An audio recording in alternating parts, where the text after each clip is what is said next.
नमस्कार, मैं रवि आसलीवाल। सकारात्मक खबरों में आपका स्वागत है। आप न्यूज़ के चैनल इसलिए देखते हैं ताकि आपको सूचना मिल सके, और अगर आप सूचना प्राप्त करना चाहते हैं तो आप हमारे चैनल को सब्सक्राइब कर सकते हैं।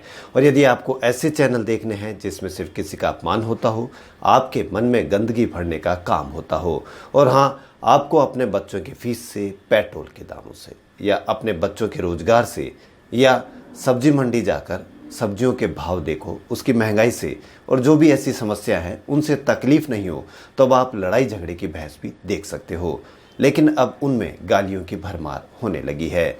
वहीं एक प्रवक्ता लड़ाई झगड़े की बहस के बाद उनको अटैक आ गया, यानी वो भी इस बहस को सहन नहीं कर सकते हैं। तो हो सकता है कि आप पर इसका फ़र्क नहीं पड़े, असर नहीं पड़े, लेकिन आप अपने परिवार को और बच्चों को देख ले। हो सकता है कि उस पर भी फ़र्क नहीं पड़े, ईश्वर करे, लेकिन यदि समय रहते इन चीज़ों को छोड़ दोगे तो किसी पे तो फ़र्क पड़ेगा ही, वरना वो अपने कामों में लगे हुए हैं। इसलिए अगर ये देखना छोड़ देंगे तो वो देश की समस्याएं बताई जाएगी, क्या भाव है उसको बताया जाएगा, वरना वो अपने कामों में लगे हुए हैं, जिसका खामियाजा आपको और हमको और अपने परिवार को भुगतना ही पड़ेगा। तो या तो हम खामियाजा भुगतने के लिए तैयार रहें, या ऐसे चैनल सब्सक्राइब करें जिनमें न्यूज़ हो, समाचार हो। इसलिए न्यूज़ के लिए आप हमारे चैनल को सब्सक्राइब कर सकते हैं। तो बढ़ते हैं खबरों की ओर। सुप्रीम कोर्ट ने देश भर के कॉलेज और यूनिवर्सिटी में ग्रेजुएशन के फाइनल ईयर के छात्रों को परीक्षा से राहत देने से इनकार कर दिया। कोर्ट ने यूजीसी के पक्ष में शुक्रवार को फैसला देते हुए स्पष्ट किया कि फाइनल ईयर के छात्रों को पास होने के लिए परीक्षा तो देनी ही होगी। मुंबई हाईकोर्ट ने शुक्रवार को मुंबई में कोरोना का देखते हुए मुहर्रम का जुलूस निकालने की इजाज़त दे दी है। शिया मुस्लिम संगठन की महाराष्ट्र सरकार से चर्चा और उनके बीच सहमति बनने के बाद ये इजाज़त दी है। वहीं सुप्रीम कोर्ट ने कोरोना महामारी के चलते बिहार विधानसभा चुनाव टालने की मांग वाली 2 याचिकाएं खारिज कर दी। कोर्ट ने कहा कि अभी बिहार में चुनाव की अधिसूचनाएं तक जारी नहीं हुई है, इसलिए दोनों याचिकाएं ऐसी बेबुनियाद है। हम इस मामले में हस्तक्षेप नहीं कर सकते। वैसे भी कोरोना महामारी चुनाव रोकने के लिए आधार नहीं बन सकती है, इसलिए चुनाव नहीं रोके जा सकते। राजस्थान में कोरोना का कहर लगातार जारी है। राजस्थान में 1355 नए रोगियों के साथ कुल मरीज 77,377 हो गए। वहीं 12 मौत भी हुई, जिससे मृतकों की संख्या बढ़कर 1017 तक पहुंच गई है। लेकिन राहत की बात यह रही कि 1448 मरीज ठीक हुए। वहीं राजस्थान में रिकवरी रेट अब 80% से ऊपर पहुंच गई है। केंद्र ने विमानन कंपनियों को घरेलू उड़ानों में पहले से पैक स्नैक्स भोजन और पेय पदार्थ तथा अंतर्राष्ट्रीय उड़ानों में सीमित पेय पदार्थ गर्म भोजन परोसने की अनुमति दे दी है, लेकिन मास्क नहीं लगाने वाले यात्रियों पर प्रतिबंध लगा सकती है। वहीं देश में बच्चों के बीच सबसे मशहूर रहने वाली पत्रिका नंदन अब बंद हो गई है। 1964 में पंडित जवाहरलाल नेहरू की स्मृति में शुरू हुई पत्रिका पौराणिक परिकथाओं के अलावा इसमें समसामयिक विषयों पर कहानियां भी होती थी। सावरेन गोल्ड बॉन्ड स्कीम 2020-21 की आखिरी सीरीज सोमवार 31 अगस्त से खुलने जा रही है। इसमें 4 सितंबर तक गोल्ड बॉन्ड खरीदे जा सकेंगे। इस स्कीम के लिए रिजर्व बैंक ने प्रत्येक ग्राम सोने की कीमत 5,117 रुपये तय की है। वहीं बारिश के मौसम विभाग ने राजस्थान में अगले 2 दिन के लिए ऑरेंज अलर्ट जारी किया है। पूर्वी राजस्थान समेत कई स्थानों पर भारी बारिश होने का अनुमान है। इस स्थान की सक्रियता 4 सितंबर तक रहने का भी अनुमान है। वहीं नीदरलैंड की मैरी क्लूकॉस डिज्नी वर्ल्ड अंतर्राष्ट्रीय बुकर पुरस्कार जीतने वाली सबसे युवा लेखिका बन गई है। उनकी उम्र मात्र 29 वर्ष है। उन्हें किताब द डिस्कम्फर्ट ऑफ इवनिंग के लिए सम्मान दिया गया है। ये मूल बुकर से अलग है। इसका लक्ष्य दुनिया में अच्छे उपन्यास के अधिक प्रकाशन और पढ़ने के लिए प्रोत्साहित करना है। वहीं जापान के प्रधानमंत्री शिंजो आबे ने शुक्रवार को खराब सेहत का हवाला देते हुए अपने पद से इस्तीफा दे दिया। 65 वर्षीय आबे बीमारी से जूझ रहे हैं। बिहार वेस्ट बंगाल में लॉकडाउन को देखते हुए क्लेट एग्जाम की तारीख को आगे बढ़ा दी गई है। यूजी व पीजी के लिए अभी एग्जाम 28 सितंबर को होगा। पहले ये एग्जाम 7 सितंबर को होना था।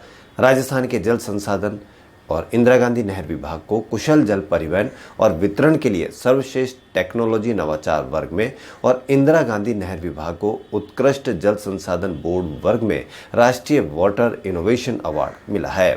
राजस्थान के चिकित्सा मंत्री डॉक्टर रघु शर्मा ने कहा कि सरकार का पूरा ध्यान राजस्थान में चिकित्सा के आधारभूत ढांचे को मजबूत करना है।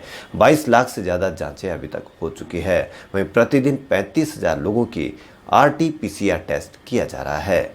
विदेशी फंडों का प्रभाव बने रहने और अमेरिकी मुद्रा बाजार के कमजोर होने से रुपया शुक्रवार को कारोबार के दौरान 53 पैसे तक मजबूत हुआ और कीमत 73.29 स्तर को छू गई।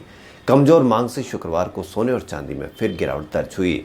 जेवराती सोना 600 रुपये और चांदी में 1500 रुपये प्रति किलोग्राम की गिरावट रही। IPL की फ्रेंचाइजी चेन्नई सुपर किंग्स का एक खिलाड़ी और 12 स्टाफ मेंबर कोरोना पॉजिटिव पाए गए। इसके बाद टीम ने अपना क्वारंटाइन बढ़ा दिया है और टीम 1 सितंबर से ट्रेनिंग शुरू करेगी। द्वितीय विश्व युद्ध में ब्रिटेन के लिए जासूसी करने वाली भारतीय मूल की पहली महिला नूर इनायत खान को ब्लू फ्लैग से सम्मानित किया जाएगा। इसके तहत उनके सेंट्रल लंदन के टाइटन स्टेट स्थित पूर्व आवास के बाहर उनके कामों के बारे में बताया जाएगा और वहां एक पट्टिका लगाई जाएगी। ब्लू फ्लैग योजना ब्रिटिश हेरिटेज चैरिटी द्वारा चलाई जाती है। इसके तहत दुनिया के उन प्रसिद्ध लोगों को सम्मानित किया जाता है जो लंदन में या तो किसी खास इमारत में रहे हो या उसमें काम किया हो। मैसूर के शासक टिप्पू सुल्तान के वंशज और भारतीय सूफी संत हजरत इनायत खान की बेटी नूर द्वितीय विश्व युद्ध में ब्रिटेन के स्पेशल ऑपरेशन एग्जीक्यूटिव की एजेंट थी। वहीं दक्षिण अफ्रीका में शेरों के संरक्षण के काम से जुड़े एक व्यक्ति को उन्हीं की शेरनियों ने मार डाला जिनको उन्होंने पाला था। यह घटना लिम्पोपो प्रांत में हुई। 69 साल के बेस्ट मैथ्यूसन सफेद शेरनियों के साथ टहल रहे थे। इसी दौरान एक शेरनी ने उन पर हमला कर मार दिया। लोग वेस्ट को मैथ्यूसन को अंकल वेस्ट के नाम से भी जानते थे।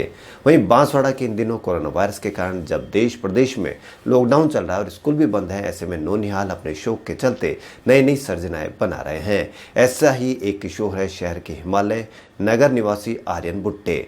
शहर के न्यू लुक स्कूल में पढ़ने वाला आर्यन शौकियाना चित्रकार है और उसने इस लॉकडाउन की अवधि में कई सारे चित्रों को बनाकर अपने कला कौशल को उजागर किया है। न सिर्फ स्केचिंग अपितु कैनवास पर भी आर्यन ने कई सारी रंग बिरंगी कलाकृतियों का निर्माण किया है। हाल ही में उसने प्रधानमंत्री नरेंद्र मोदी, शिवाजी और कई अन्य व्यक्तियों के आकर्षक स्केच तैयार करते हुए एक सिद्धहस्त चित्रकार की भांति कलाकृतियों का निर्माण किया है। सबसे आश्चर्य की बात तो यह है कि आर्यन ने चित्रकारी के लिए किसी प्रकार का कोई गाइडेंस नहीं लिया है। आर्यन अपने इस कला कौशल को पूरा श्रेय स्कूल के वरिष्ठ अध्यापक कपिल डांगी के साथ पिता डॉक्टर शेखर बुट्टे तथा माता डॉक्टर संगीता बुट्टे के प्रोत्साहन को देता है।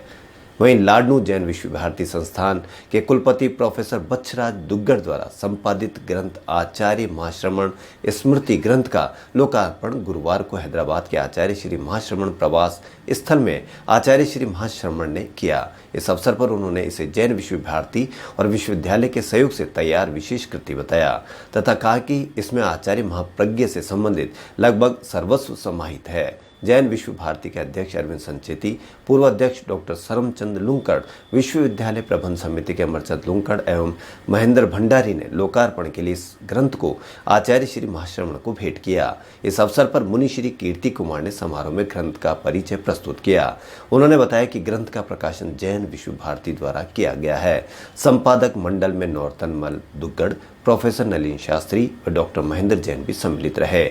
जैन विश्व भारती के अध्यक्ष अरविंद संचेती ने इस अवसर पर ग्रंथ को तैयार करने एवं प्रकाशन करने तक के कार्य में सहयोग प्रदान करने वाले सभी लोगों के प्रति आभार व्यक्त किया। उन्होंने बताया कि प्रकाशन का दायित्व जैन विश्व भारती के पूर्व अध्यक्ष सुरेंद्र चौड़िया पर रहा। उन्होंने कहा कि इसके लिए पूरी मेहनत और निर्देशन किया। ग्रंथ का प्रकाशन जैन विश्व भारती द्वारा किया गया।